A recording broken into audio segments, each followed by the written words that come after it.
Kevin is currently the Vice President of Research at BioMarin. We knew him for many years as a professor of stem cell and regenerative biology at Harvard and as a director of the Stem Cell Institute at the Broad Institute. His work over the years has had an enormous impact, both in terms of our understanding the pathobiology of ALS and also, of course, in the development of stem cell analyses, stem cells themselves, and the use of stem cells in studying ALS. And I can't resist adding that he's also the 2006 recipient of a MacArthur Award. So, Kevin, thank you so much for being with us. We're very appreciative.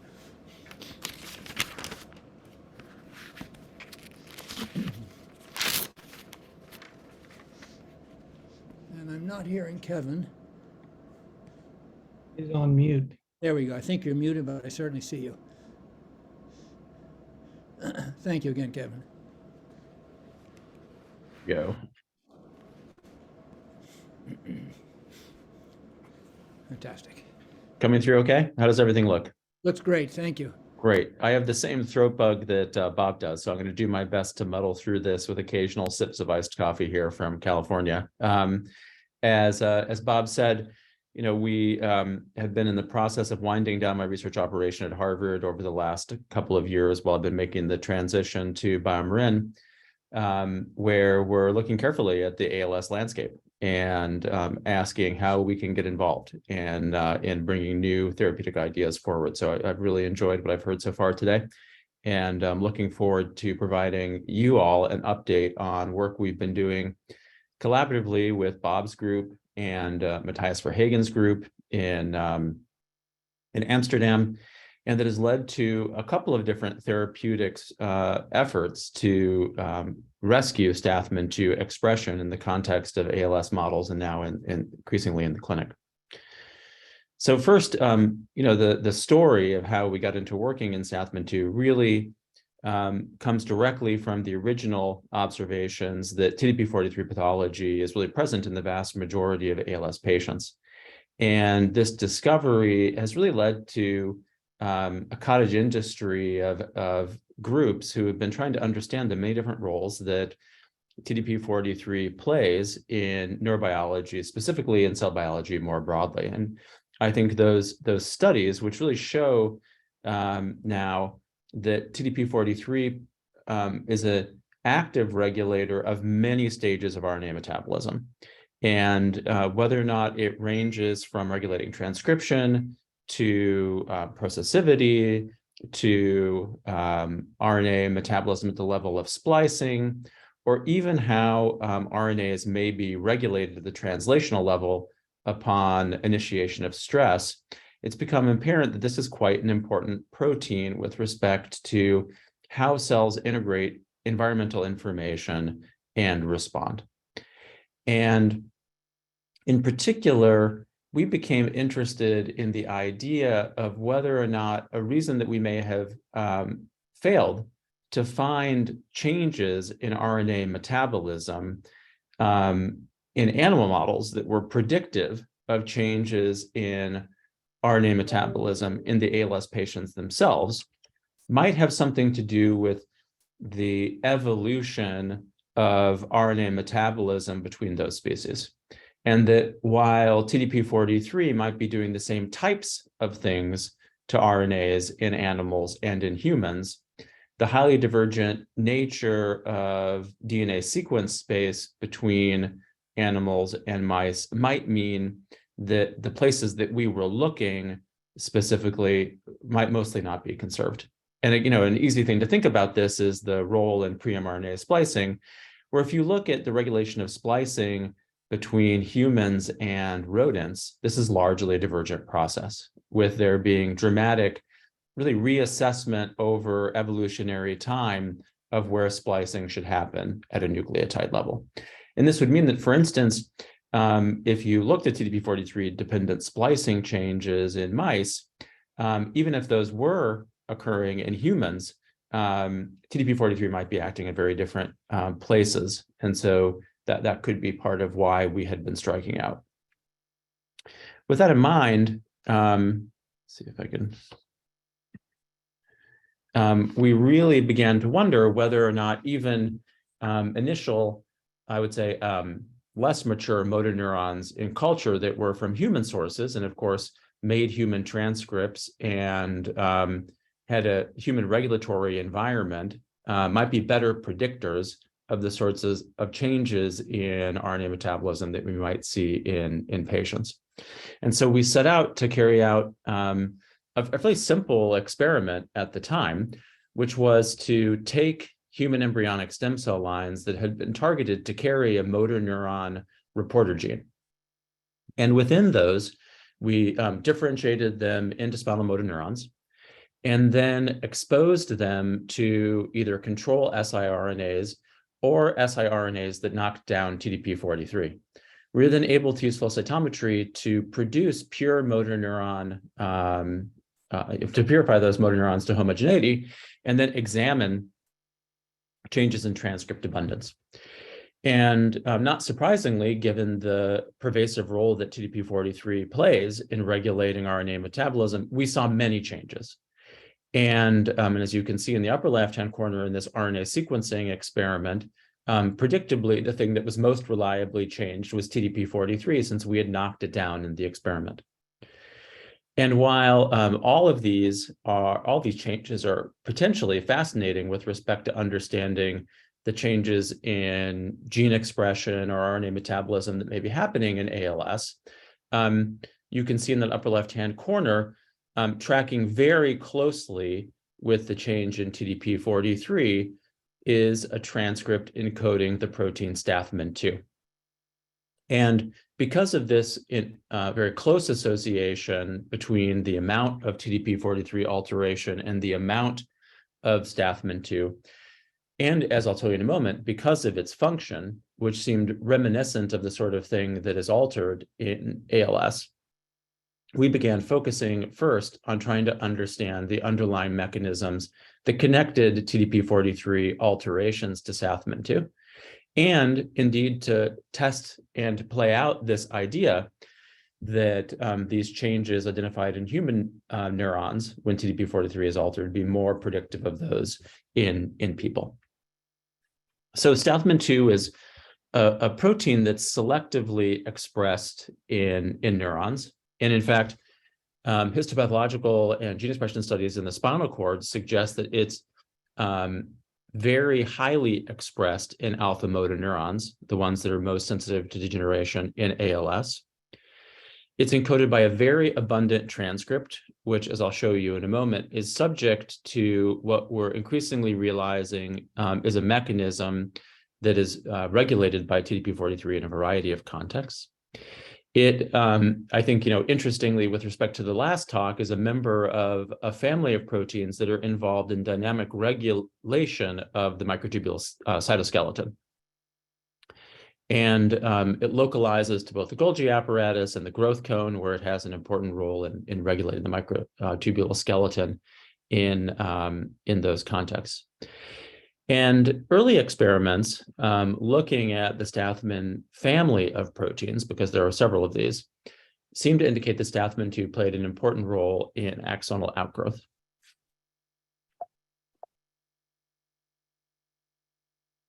Let's see. Now, to summarize a great deal of molecular biology work that was done in both my group and in Don Cleveland's lab, both groups identified that Stathmin2 is subject to regulation by TDP-43 through a mechanism in which TDP-43 directly interacts with 5' regulatory units within the gene of Stathmin2. And in the presence of Stathmin2, the transcription is processive, and splicing omits an early cryptic exon that allows processivity of the transcript to occur, and for a full-length transcript and a Stathmin2 protein to be made. But when TDP-43 levels wane, there is premature transcriptional termination and splicing into a cryptic exon in the 5' region of the gene in an early intron. And this may or may not result in the production of a 17 amino acid peptide, although that's not yet been empirically detected to my knowledge. So you can see this phenomenon really clearly when you look in RNA sequencing data, not just in all of the models that we've examined thus far solely, but also in patients. And so here you can see on the left, RNA sequencing reads from the spinal cord of a number of control individuals that passed away either in ways unrelated to ALS and were pathologically shown to be free of TDP-43 pathology. In contrast, on the right, the individuals here all have TDP-43 pathology, and you can see that many of the transcripts splice into this premature cryptic exon, reducing the total amount of transcript which is being produced and is splicing into downstream coding regions of the gene. A paper in which, a beautiful paper in which TDP-43 negative nuclei were flow sorted and then RNA sequencing demonstrates that in that fraction, this process is almost complete. And the heterogeneity that you see here at a tissue level is probably the result of some cells having TDP-43 pathology and others not having TDP-43 pathology. Now, just as we were winding down the lab, Leslie Nash, a former postdoc who's now at the Canadian Health Authority, sought out to design sensitive and quantitative qPCR methods for measuring these changes in RNA metabolism in different biofluids, and in particular from exosomes. And here you can see on the left-hand side that relative to healthy controls or a couple of individuals with hereditary spastic paraplegia, that levels found in either familial ALS or sporadic ALS are much higher with respect to their content of cryptic exon in the RNA. And I really want to thank the ALS community, in particular, Merit Cudkowicz and Niels for access to these samples. On the right-hand side, you can also see that in these same biofluids derived from blood, that there's a reduction in the amount of coding transcript that we can detect in the circulation. And again, this is, I think, highly encouraging because this would be not only a potential measure in patients of TDP-43 dysfunction within them that could be used for evaluating the success of any TDP-43 modifying therapy, but also an important potential biomarker for target engagement for any Stathmin2 specific intervention that one designed. And Curalis, which is a company that I was involved in founding, has been taking this forward and has been attempting to turn it into a qualified assay that could be used in clinical studies. Now I want to tack to a related question, which is, now that we have begun to find targets of TDP-43 that seem to be changing in patients, is there a credible role for their misregulation in motor neuron degeneration or the motor neuropathy that we begin to see unfolding in those patients that might suggest that correcting expression of those genes could be beneficial to them? And we began this journey by knocking out the Stathmin2 protein in the mouse. And so here you can see Iruna Guerreras, while she was in the lab, successfully produced cohorts of animals that completely lacked Stathmin2 protein expression. And as she aged those animals, she found that they were subject to an age-dependent decline in their motor system. I'm going to show you a couple of aspects of this quickly. Here you can see whole mount immunostaining of the neuromuscular junctions in these and control animals. And what I hope you can appreciate is that though you can see the post-synaptic apparatus stained with bungarotoxin in these experiments, that after knocking out Stathmin2, the number of those that also have a presynaptic neuronal partner is decreased. And so you can see that because in the controls, more of these pretzel-shaped neuromuscular junctions are yellow, but in the bottom panels, you see that many of them lack their innervating motor neuron.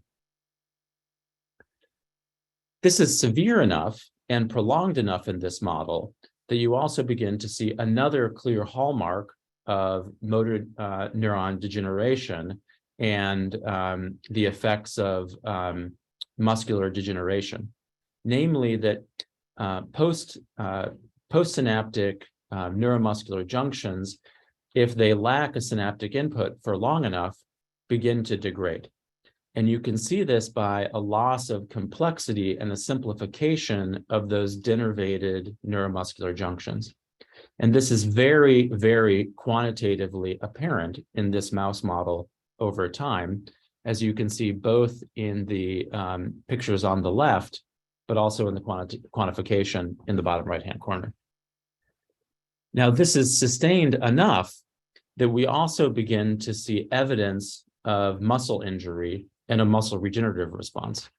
And I apologize for some of the histopath and the processing in this. What you're looking for in these images is less the difference between the red and the white space in this picture, which is an artifact of the processing. But instead, what I want you to be looking for is, where are the black speckles in these muscle fibers? And what I hope you can appreciate is that in the controls, both early and late, those muscle nuclei are present near the periphery of those muscle cells, which is what one would expect from a well-differentiated and stable muscle. In contrast, on the right-hand side, while early in the lives of these animals, we see this peripheral localization of the nuclei. Later in these animals, after neuromuscular denervation has occurred and we see evidence for degradation of the neuromuscular junction, you can see that those nuclei are now more likely to be found in the center of those muscle fibers.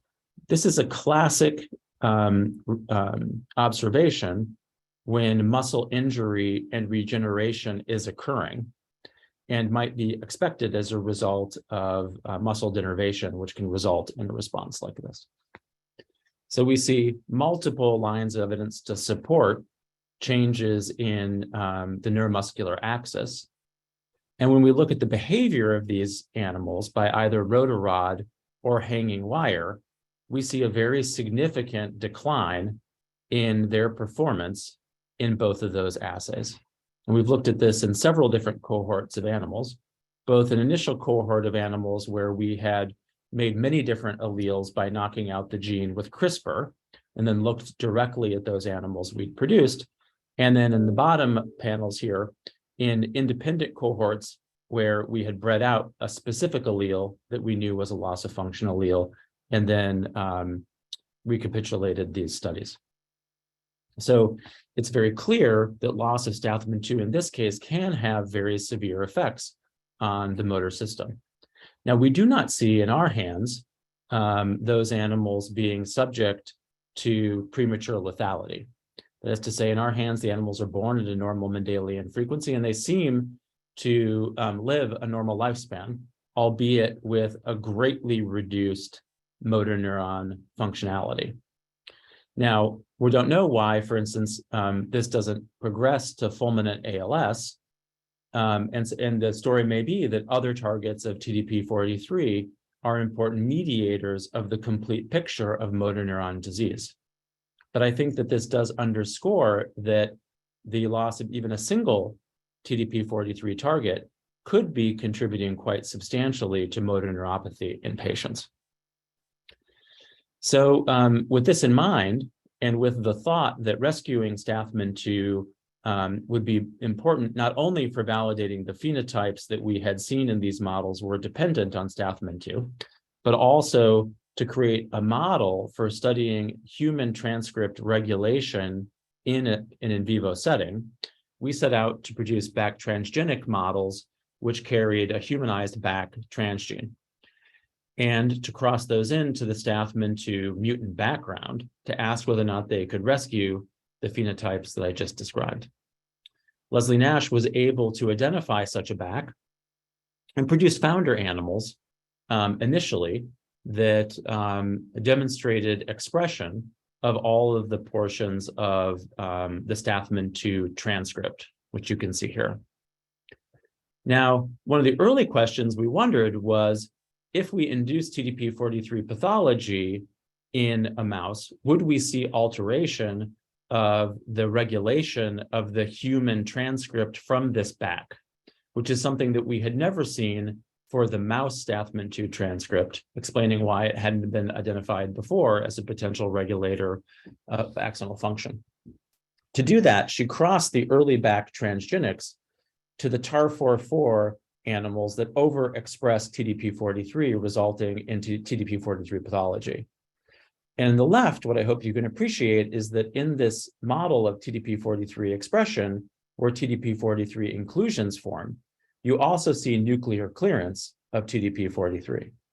And consistent with that, and similar to our observation of knockdown of TDP-43 in human neurons, you can see a dramatic induction in the cryptic splicing event from this human back, suggesting that TDP-43 could regulate these sequences in Stathmin2 had the human sequences been there. And now introducing them subjects those sequences to regulation by TDP-43. We found that when we crossed these human back transgenic animals to the loss of function animals, we could rescue Stathmin2 expression within those knockout animals and restore expression of Stathmin2, now human Stathmin2, from that human back to levels at or above those seen in wild type animals. And when we did that, we were able to rescue neuromuscular phenotypes within those animals, both at the NMJ level, as well as at the level of motor behavior. So this gives us a great deal of confidence that the deficits that we're seeing in the knockout animals in the first instance are a result of loss of Stathmin2, but also indicates that human Stathmin2 can complement the mouse deficiency and can be properly regulated in that context. And now offers an opportunity for exploring pharmacological impacts on Stathmin2 activities. So I want to just close with one last study and a couple of parting thoughts. And those are around what the molecular mechanisms might be that contribute to motor neuropathy when Stathmin2 levels wane. And I think there's not an accidental, sort of alignment between these two talks, because what we have found is that when Stathmin2 levels wane, there's a very substantial effect on microtubule stability, the important cytoskeletal elements that we heard about in the last talk as important mediators of spatial regulation of autophagy within neuronal cell types. And here you can see in human motor neurons that if we eliminate Stathmin2, this dramatically affects the ratio of free to polymerized tubulin within these neurons.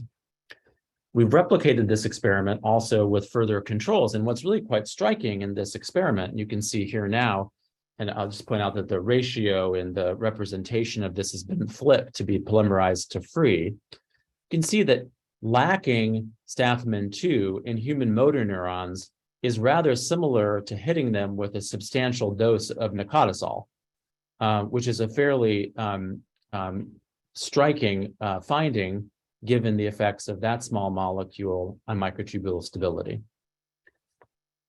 We've followed this from human neurons into the loss of function animals. Interestingly, we don't seem to find that eliminating Stathmin2 has a big effect on the total amount of tubulin within those neurons. And it did not have a significant effect on the total free to polymerized tubulin when we looked at tubulin that was extracted from the total spinal cord. Okay.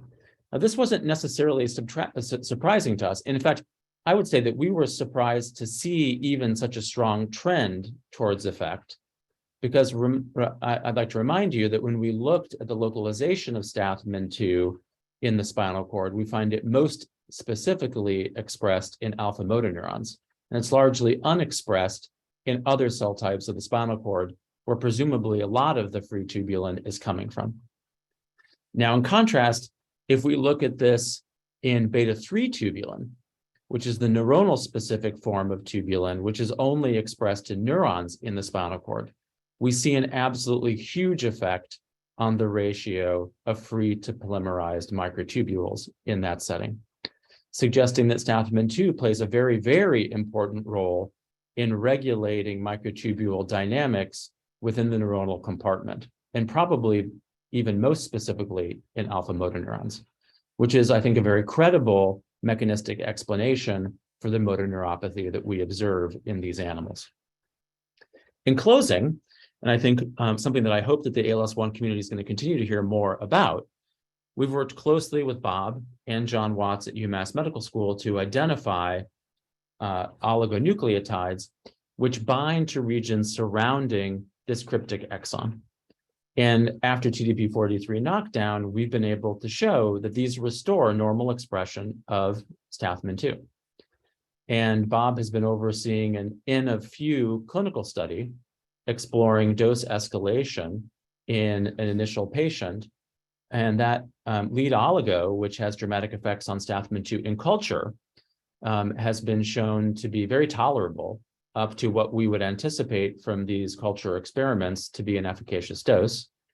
And Bob, as I understand it, is going to be working with Curalis to understand whether or not it also leads to restoration of Stathmin2 expression and quelling of the presence of the cryptic exon. Just in closing, we've been working hard to make sure that we get these animal resources into Jackson labs. We've also been able to distribute them to Bob and John's lab at UMass for use. We've now published most of this work in Neuron this year. And, I'd like to thank Bob for this opportunity to speak today on this work.